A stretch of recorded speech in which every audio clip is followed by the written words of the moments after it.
Hola, bienvenidos a una nueva entrega de estos apuntes astrológicos y vamos a continuar con el tema que iniciamos en el video anterior, que es esto que llamo la ola que inició el chavismo, ¿no? Recordemos un poco.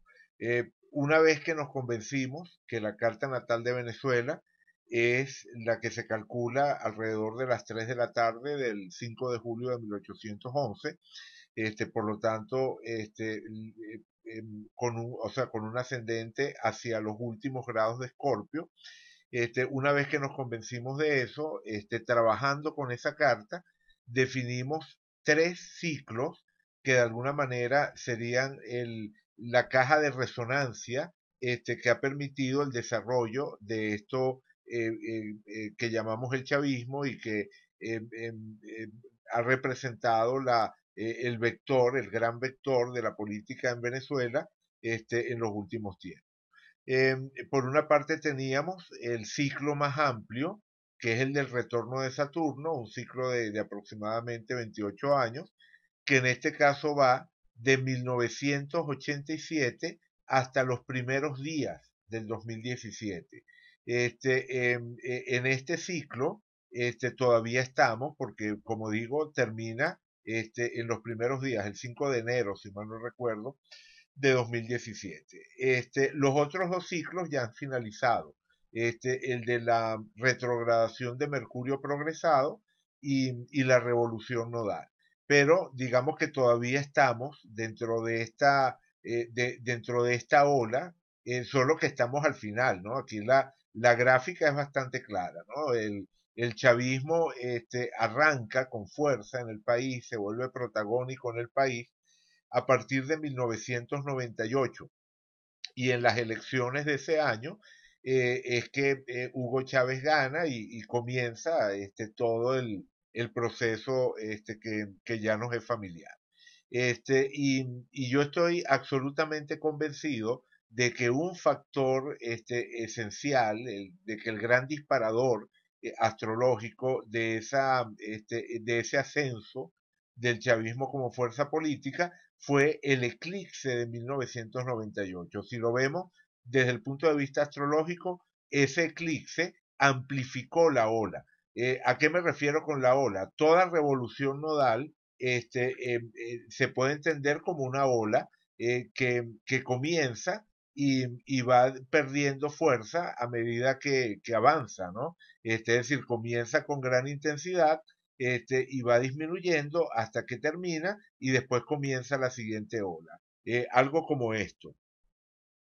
Ajá, comienza un ciclo, por ejemplo, la primera revolución nodal de Venezuela, que inició con la carta natal en 1811 y duró hasta 1830. Esa fue una ola que comenzó y fue perdiendo intensidad hasta que comienza la siguiente ola, que sería la revolución nodal de 1830 a 1850 y así sucesivamente hasta llegar a esa revolución de 1997 a 2016 de la que estaba hablando.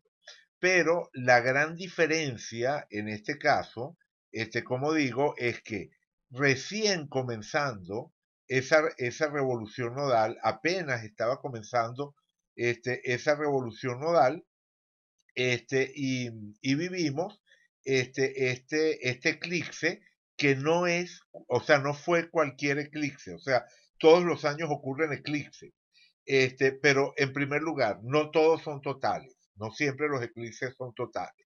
Los eclipses pueden ser totales, parciales, anulares, híbridos, es decir, es muy especial cuando un eclipse es total.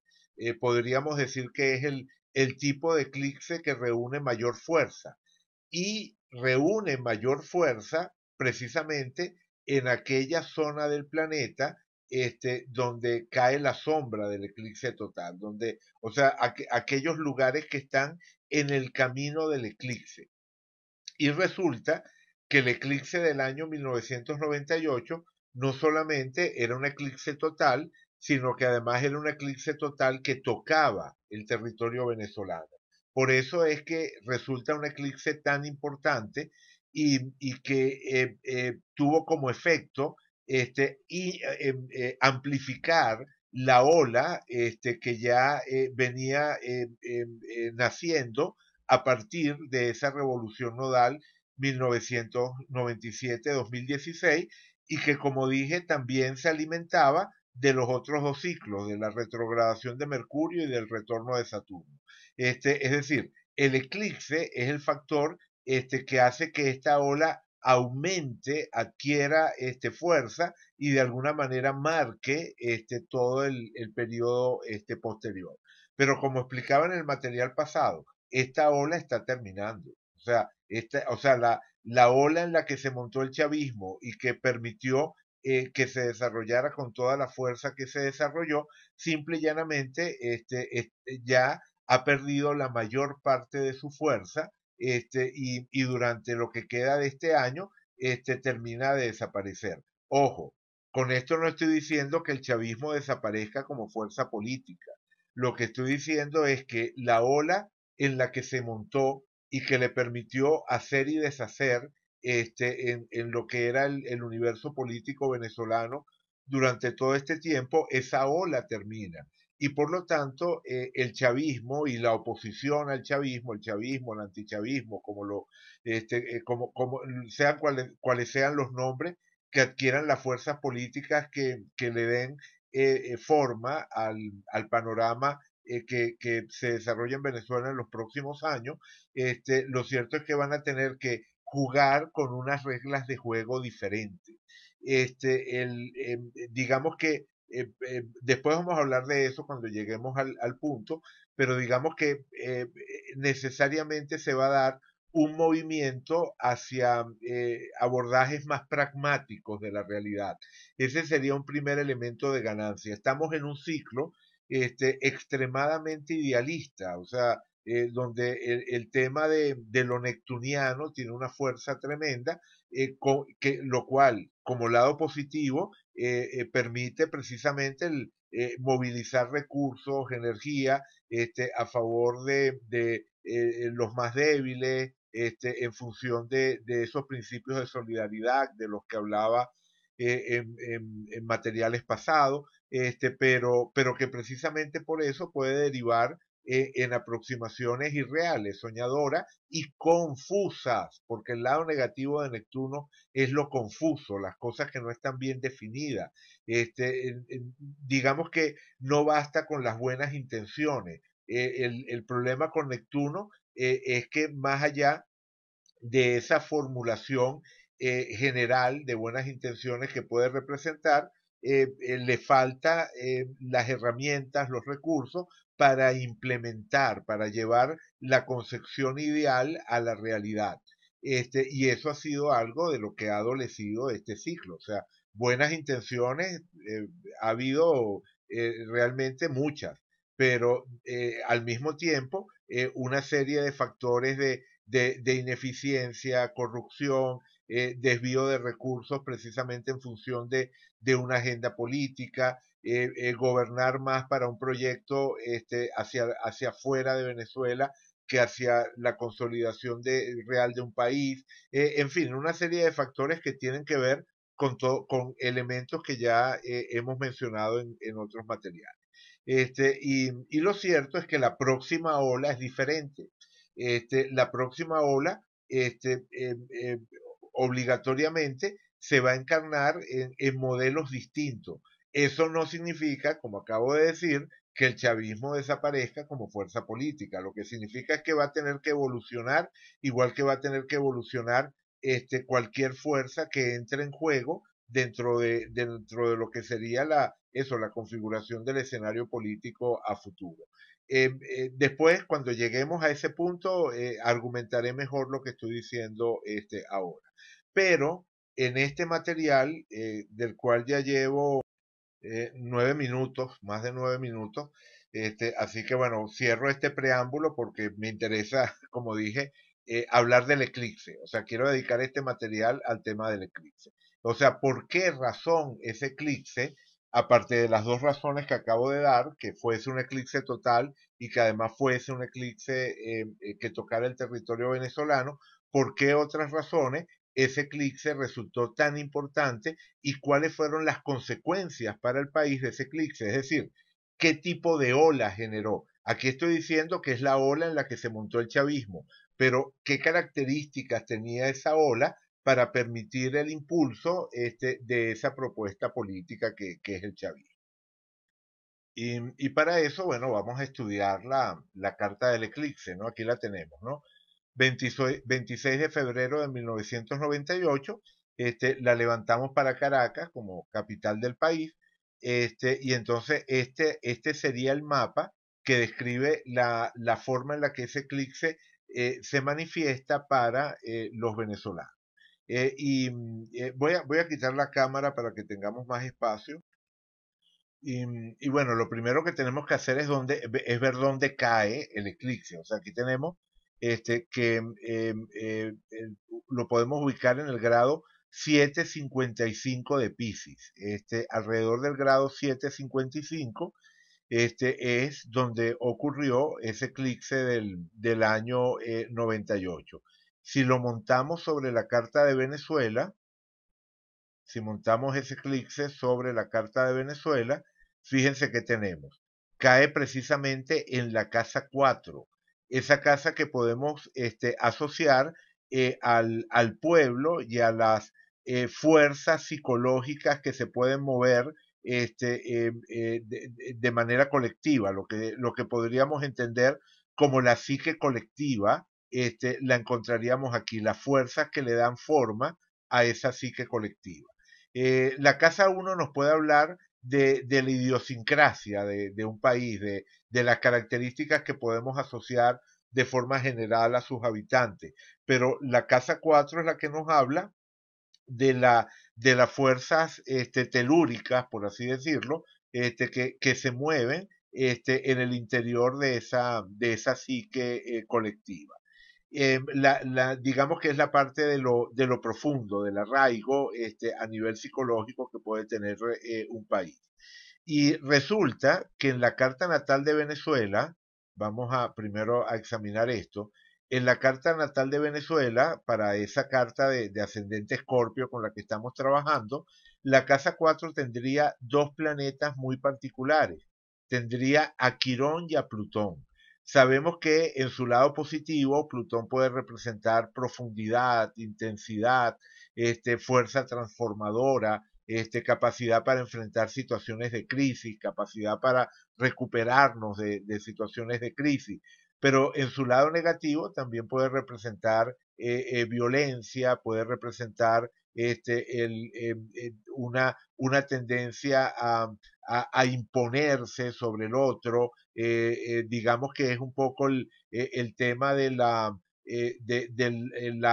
fuerza como herramienta privilegiada, ¿no? Por así decirlo. O sea, entender la violencia, la fuerza, como un factor que en última instancia le da sustento, le da base al poder. Y eso entra en resonancia con lo que comentaba en algún momento de la historia de Venezuela, que ha estado tan vinculada a gobiernos militares, en fin. Pero digamos que este sería el aspecto relacionado, como digo, en su lado positivo con transformación y capacidad para enfrentar situaciones de crisis, pero en su lado negativo tendría que ver con este tema de violencia, choque de voluntades. Es la parte que hace temer cuando dos personas en el tráfico caraqueño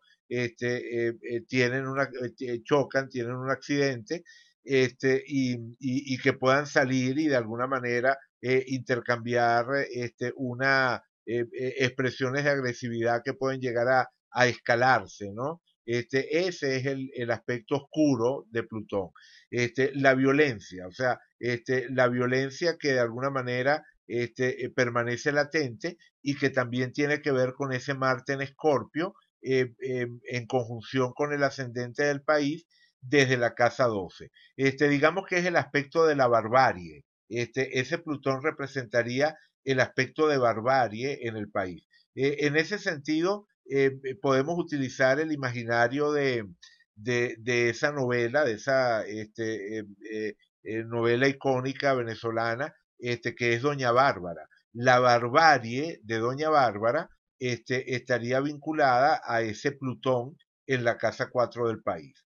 Y ese Plutón está en cuadratura con Venus, Júpiter y Mercurio en Géminis, que representan más bien la parte intelectual, avanzada, luminosa, que de alguna manera está en tensión con esa barbarie, y es tal cual la tensión que describe Rómulo Gallegos en esa novela, la luz de Santos Luzardo en tensión con la barbarie de Doña Bárbara.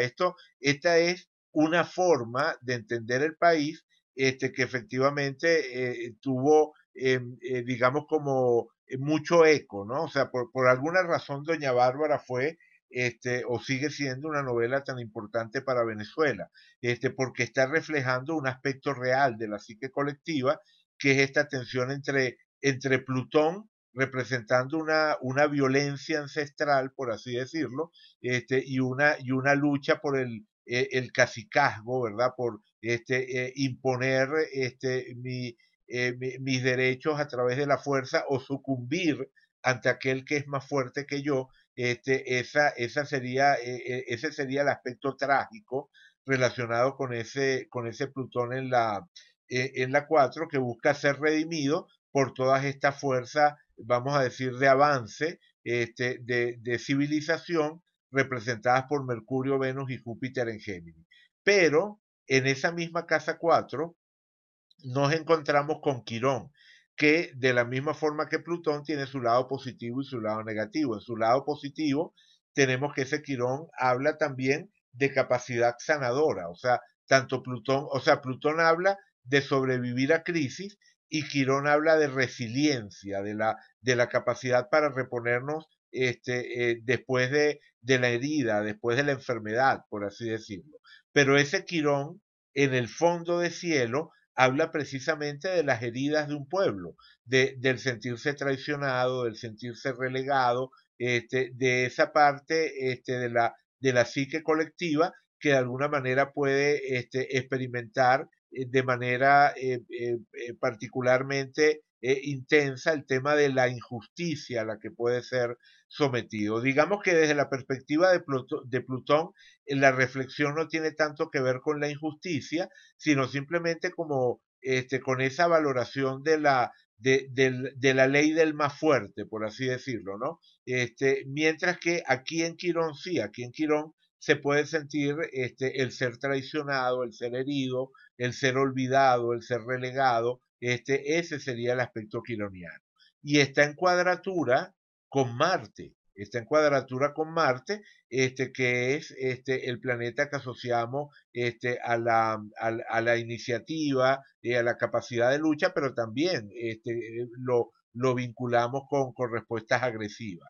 Y esta es la otra gran cuadratura. Fíjense que son dos cuadraturas. Vamos a, vamos a hacer una cosa para que se vea bien a lo que me refiero. Vamos a quitar por un momento todos los planetas, y vamos a poner nada más los que me interesa que vean. Vamos a poner a Marte y a Quirón por una parte, y vamos a poner a Plutón, Venus, Júpiter, perdón, Mercurio y Júpiter, por la otra. Esta es, ¿verdad? Estas dos, serían las cuadraturas de las que estaba hablando. Esta cuadratura de Plutón a la triple conjunción Mercurio, Venus, Júpiter, y esta de Quirón a Marte. Lo que yo digo, la teoría que yo tengo, es que la cuadratura Marte-Quirón sería la expresión de lo que podemos llamar el chavismo radical. O sea, el chavismo radical desde el punto de vista de la psique colectiva de Venezuela, que estaría reflejada en la totalidad de la carta. Cuando hablaba de las fuerzas que se mueven al fondo de esa psique colectiva asociadas a la casa 4, ese es un factor, pero para entender la psique colectiva tenemos que en última instancia tomar toda la carta, por supuesto, pero desde allí, desde lo que sería la parte esencial, telúrica de la carta, tenemos ese Quirón haciéndole cuadratura a Marte, que de alguna manera lo podemos traducir en el discurso de la reivindicación por la fuerza. Algo así como que yo tengo derecho a luchar porque estoy luchando por un pueblo herido. Ese pueblo herido de alguna manera me da el derecho a utilizar todos los recursos, a pasarle la aplanadora a los opositores, a los escuálidos, a todo aquel que se oponga al proyecto revolucionario. Es decir, el chavismo es un poco este Marte alimentado por el dolor de ese Quirón en el fondo de cielo. Por supuesto, en su lado positivo es una lucha por reivindicaciones válidas, pero en su lado negativo simplemente es un Marte cargado de resentimiento y que simplemente no es capaz de reconocer al otro como interlocutor, simple y llanamente porque lo ve como villano. O sea, yo no puedo ver al otro como interlocutor porque el otro es el responsable de ese dolor del pueblo.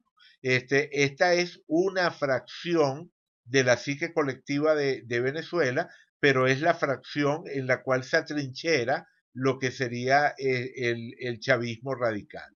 El antichavismo radical también, ese antichavismo que fue capaz de hacer ese desastre que fue el 11 de abril del 2002, ¿no? El golpe de Estado del 11 de abril del 2002, que es un antichavismo que descalifica las razones que pudieron poner en marcha ese proceso, que simplemente ve barbarie, o sea, que en el chavismo no ve otra cosa que barbarie, es esta triple conjunción Mercurio-Venus-Júpiter, que en Géminis, que representa al intelectual, a la persona de formación universitaria, de cultura amplia, o simplemente la clase media acostumbrada a un cierto estándar de vida, la posibilidad de contactos con el extranjero, de viajes, en fin, o sea, es el refugio de esa zona, de esa porción de la población venezolana que efectivamente pudo prosperar durante los años de democracia, y que se identifica un poco con eso que explicaba antes, con la luz de Santos Luzardo. Estos portadores de la luz de Santos Luzardo simplemente ven en el chavismo una proyección de esta barbarie. O sea, ellos están luchando contra la barbarie ancestral del país cuando se oponen al chavismo. Entonces, claro, la descalificación, el considerar que todo chavista es bruto, en fin, o sea, todo ese discurso que de alguna manera también niega, o sea, por supuesto que también niega cualquier posibilidad de acuerdo, de negociación, de diálogo. ¿Qué es lo que tienen en común tanto el polo chavista radical como el polo antichavista radical? Bueno, que simplemente no reconocen al otro como interlocutor y por lo tanto el juego se tranca en una eterna lucha por hacer desaparecer al otro. Para cada uno de los extremos, la solución pasa por el aniquilamiento de ese otro. Y esto, ¿verdad? Esa polarización es lo que favoreció o lo que de alguna manera podemos decir que se puso en marcha a partir de ese eclipse. Fíjense que el Sol, o sea, el eclipse, o sea, la conjunción Sol-Luna, que representa el eclipse, cae precisamente en el punto medio entre Plutón y Quirón. Y no solamente en el punto medio entre Plutón y Quirón, sino además en oposición a la Lilith natural que el país tiene en la casa 10. Venezuela, con el ascendente Escorpio, tiene a Lilith natural, ese indicador que asociamos a lo caótico, lo tiene en la casa 10, casa que asociamos al gobierno, y el eclipse estaba cayendo entre Plutón y Quirón, en el punto medio, eso lo podemos ver, por aquí tenemos, ajá, aquí lo podemos ver. El eclipse cayó, este, ajá, a 50 minutos de arco del punto medio. El eclipse estaba a menos de un grado, ¿verdad? A menos de un grado del punto medio entre Quirón y Plutón. Y además oponiéndose de manera también bastante exacta. La oposición también era, a Lilith también era de menos de un grado, de 57 minutos de arco, a esa, como decía, a esa Lilith. Entonces es un punto estratégico, es como dar el golpe, este eclipse, por así decirlo, está dando el golpe precisamente en el punto en el cual esos dos aspectos, esas dos cuadraturas, la Quirón-Marte y la Plutón-Mercurio-Venus-Júpiter, terminan de diferenciarse y de dividirse en una especie de ruptura, de fractura del país. Es tal cual como una fractura a través de la Carta de Venezuela, una fractura que a lo largo de todos estos años ha ido creciendo. O sea, simplemente cada vez nos hemos ido separando más en esas dos mitades del país, una que está motorizada por esa cuadratura Marte-Quirón y que de alguna forma representa todo el espíritu de la revolución bolivariana y las reivindicaciones que plantea, y la otra que es la que tiene que ver con esa cuadratura de Plutón a los planetas en Géminis, y que tiene que ver con esa idea de rescatar una Venezuela ideal, utópica que habría existido previa al chavismo. Digamos que ambos extremos, como digo, están desencaminados porque en la realidad digamos que hay razones de lado y lado, por así decirlo. Por supuesto, ustedes saben que definitivamente yo me identifico como opositor, o sea, definitivamente soy opositor al gobierno, pero eso no significa que me identifique ni remotamente con lo que sería precisamente este tema del chavismo, del antichavismo radical. O sea, el antichavismo radical es tan irracional como el chavismo radical y ambos están en función de lo que realmente ha sido el gran mal de Venezuela a lo largo de todos estos años, que ha sido la polarización. Y simple y llanamente la polarización, la fuerza que puso en marcha la polarización en Venezuela, es como digo, ese eclipse y esa fuerza va disminuyendo. Cuando decimos que está finalizando la ola en la que se montó el chavismo, de alguna manera lo que también estamos diciendo es que este proceso de polarización empieza a revertirse. El proceso de polarización pierde fuerza y poco a poco entramos en el proceso de reunificar al país. Eso no significa que desaparezcan las diferencias políticas y las opciones distintas que puedan tener distintos individuos. Por supuesto que no, pero eso es distinto a que uno divida al país en una especie de película de buenos y malos, o sea, que lo divida a través de una especie de película de buenos y malos, donde por supuesto los buenos son los que están conmigo y los malos son los que están contra mí. Eso es algo que atenta frontalmente contra el espíritu de lo democrático. Esa idea del enemigo, o sea, ya sea que ese discurso del enemigo venga desde un chavismo radical o desde un antichavismo radical. Definitivamente, cualquier construcción de país pasa precisamente por ser capaz de convivir con las diferencias, de entender el derecho del otro a buscar aquellas reivindicaciones que le son naturales, pero también fortaleciendo, ¿no? Un marco de institucionalidad. Y eso es algo que yo creo que sí puede ocurrir durante los próximos años. Es decir, no es un proceso que va a ocurrir de un momento a otro, pero sí creo que es totalmente factible sanar esa fractura reunificar al país. Cuando digo reunificarlo, insisto, no se trata de reunificar a través de la eliminación de uno de estos polos, sino precisamente a través de la despolarización.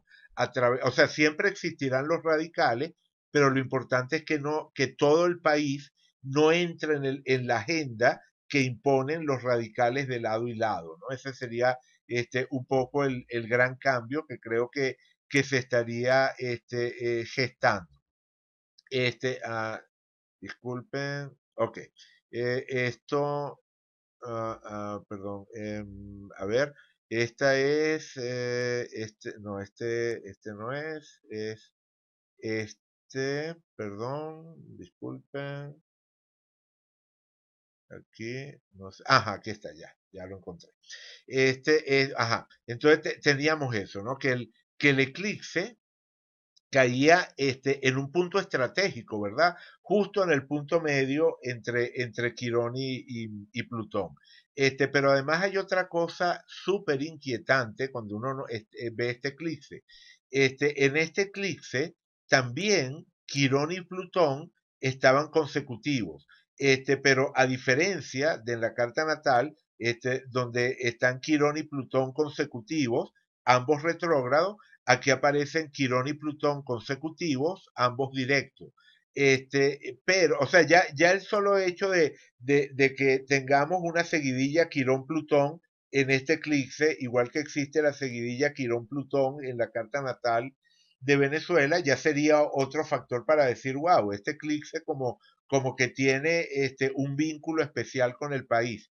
Pero fíjense que si nuestra hipótesis es correcta, y el ascendente de Venezuela está hacia el final de Escorpio, el ascendente del país estaría cayendo en el punto medio entre el Quirón y el Plutón del eclipse. Es decir, el eclipse cae en el punto medio entre el Quirón y el Plutón de Venezuela.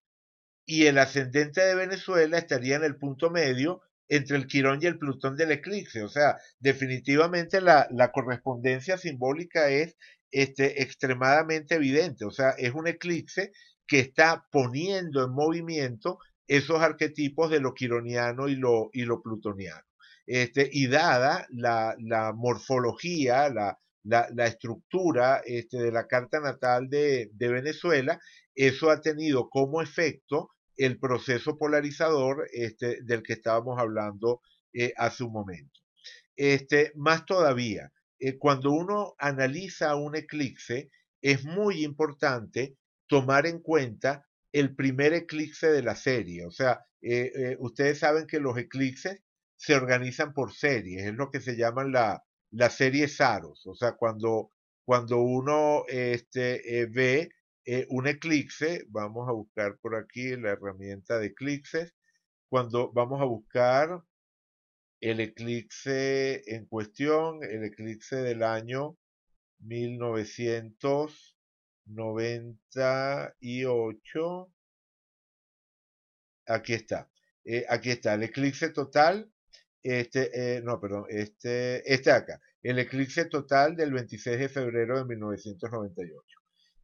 Aquí tenemos las características de ese eclipse y una de esas características es que forma parte de la serie Saros número 130. Es el eclipse número 51 de esta serie Saros. Las series Saros son familias de eclipses que comienzan en un determinado momento y terminan en otro momento. En particular, esta serie iba ya por el número 51 en 1998. Y resulta muy útil para entender la naturaleza de un eclipse ir al primer eclipse de la serie Saros. En este caso, estamos hablando de un eclipse que ocurrió el 20 de agosto del año 1096. O sea, en esta época sabemos que todavía Venezuela no existía, ¿no? Como país. ni siquiera había sido América todavía colonizada por Europa. Pero lo cierto es que para entender el eclipse del 98, estudiar el eclipse del año 1096 nos puede dar claves importantes. Y fíjense que ese eclipse del año 1096 caía precisamente en la casa 10 de Venezuela, la casa que tiene que ver con el gobierno, la casa que tiene que ver con todo lo que son las estructuras de poder, y que en esa misma casa estaba cayendo Saturno. O sea, esta presencia de la luna y el sol en conjunción, bueno, el eclipse, o sea, esa presencia del eclipse, justo en la casa 10 del país, y Saturno, que es un planeta que también tiene que ver con el tema del poder político, allí en esa casa 10, bueno, ya definitivamente marca bastante digamos, el eclipse como un eclipse que impacta dentro de lo que son las estructuras de poder en Venezuela. Pero además fíjense que se trataba de un eclipse en el signo de Virgo, y Mercurio, el regente de Virgo, estaría en conjunción exacta con el medio cielo de Venezuela. Mercurio en el grado 25 de Leo, y el medio cielo de Venezuela estaría en el grado 26 de Leo. Entonces, este contacto entre Mercurio y el medio cielo, siendo además Mercurio regente del eclipse, ¿verdad? Regente de los planetas, de toda la energía Virgo que aparecía en este eclipse, bueno, pues vincula todavía con más claridad este eclipse con el tema del poder político en Venezuela. Además que al estar en conjunción con el medio cielo, significa que le está haciendo oposición al Quirón. Y en este caso la oposición de nuevo es exacta. O sea, fíjense que la oposición entre el Mercurio del eclipse y el Quirón de Venezuela es de apenas 20 minutos de arco. Claro, ustedes me pueden decir cómo puede afectar este Mercurio puesto a Quirón cuando este eclipse ocurrió en una época anterior al 5 de julio de 1811. Allí estamos pensando mal las cosas. Lo que afecta no es este Mercurio del año 1096. Lo que afecta es el eclipse que estábamos estudiando hace un momento, ¿verdad? El eclipse del año 98. Ese eclipse del año 98 es el que nos afectó. Pero este eclipse del año 98 viene cargado, viene imbuido, tiene una memoria, por así decirlo, de este eclipse del año 1096, porque es el punto de origen de la serie. O sea, la teoría es que todo eclipse guarda memoria, por así decirlo, del primer eclipse de esa serie Saros a la que pertenece. Es un poco como, tal cual como cuando uno ve una serie de televisión. El primer capítulo de la serie de televisión introduce a los personajes, o sea, piensen por ejemplo en el primer capítulo del Doctor House. En el primer capítulo del Doctor House nos lo presentan un médico brillante, cascarrabia, que padece fuertes dolores y toma una serie de medicamentos para atenuar esos dolores, pero constantemente tiene esas salidas ácidas que de alguna manera son una forma de catarsis para ese malestar continuo que tiene, y en fin, o sea, quedan establecidas una serie de parámetros que no se van a repetir, no van a volver a hacernos esa presentación en los siguientes capítulos, pero todos los demás capítulos del Doctor House tienen como telón de fondo esos lineamientos generales que fueron establecidos en el primer capítulo de la serie. Bueno, algo similar ocurre con las series de los eclipses, con la serie Saro. El primer eclipse de la serie es como el primer capítulo de la serie de televisión, donde se establecen unos parámetros básicos que de alguna manera están sobreentendidos en los demás eclipses de esa misma serie. Todo eclipse de la serie Saro 130 tiene un telón de fondo en este primer eclipse de la serie. Ese sería un poco, o sea, esa sería un poco la idea, y por eso es que resulta tan importante y tan impactante para redondear el análisis, darnos cuenta del vínculo que tiene ese primer eclipse de la serie Saro con la carta del país. Si ahora examinamos el eclipse en sí mismo, ¿verdad? Si colocamos la carta del eclipse, una primera cosa que podemos notar es que es un eclipse en Piscis, donde Júpiter, el regente tradicional de Piscis, se encuentra en ese signo. Es decir, sería Piscis subtono Piscis, ¿verdad? Hay una conexión directa con el propio signo.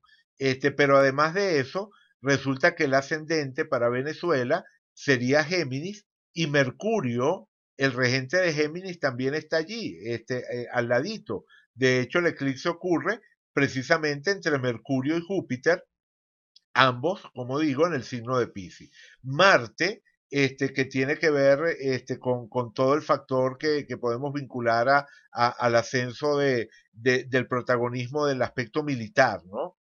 Ese Marte también aparece en Piscis. Entonces, no es solamente un eclipse en Piscis, es un eclipse en el cual el signo de Piscis y lo que representa está exacerbado.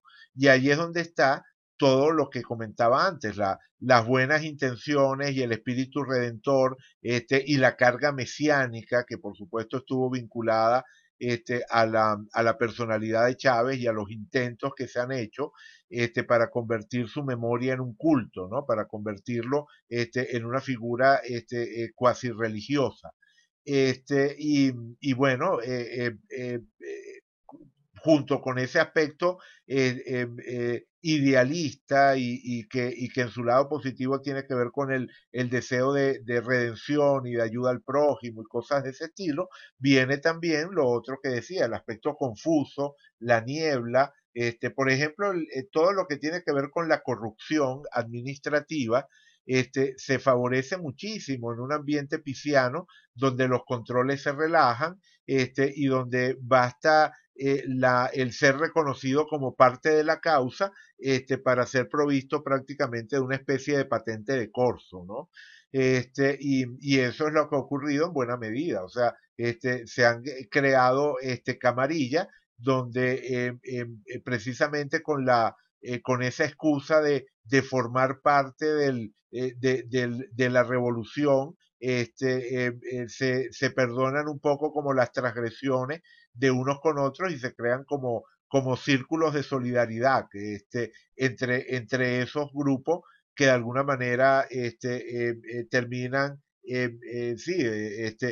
actuando de una manera muchas veces simple y llanamente al margen de la ley, pero otras veces simplemente de una forma ineficiente, pues, o sea, tapo los errores del otro porque no quiero que se evidencie que se están cometiendo errores desde la revolución. No denuncio, no critico, no señalo al corrupto, no señalo al inecto, porque todo eso de alguna manera estaría debilitando la corrupción, perdón, la revolución estaría debilitando la revolución, y entonces de alguna manera termino convirtiéndome cómplice de esa corrupción que se vuelve una parte digamos, estructural pues, del mismo proceso.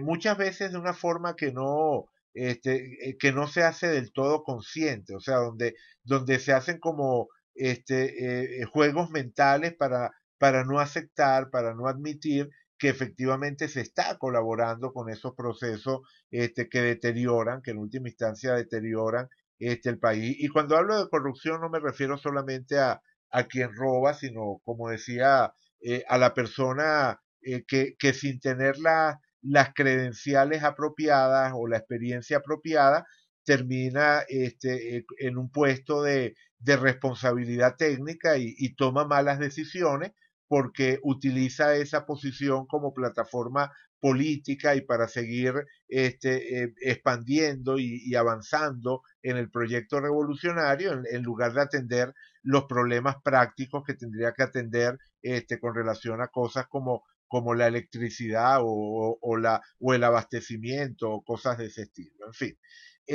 lo que sea. O sea, no quiero convertir esto en tribuna política y evidentemente una persona que sea afecta al proceso chavista, todo lo que ha hecho la revolución en estos años, no lo verá de esa forma, ¿no? Sino que más bien leerá toda esta energía pisciana, como decía antes, en términos de la solidaridad y el deseo de ayudar a otro y el trabajo por los más desposeídos, y el incorporar a aquellos que habían sido marginalizados por la sociedad. Y no estoy diciendo que no haya mucho de eso, porque como digo, ese es el aspecto positivo de Piscis, pero de que hemos experimentado una dosis fuerte también del aspecto sombra de Piscis, de esa confusión y de esa, sí, de esa especie de em,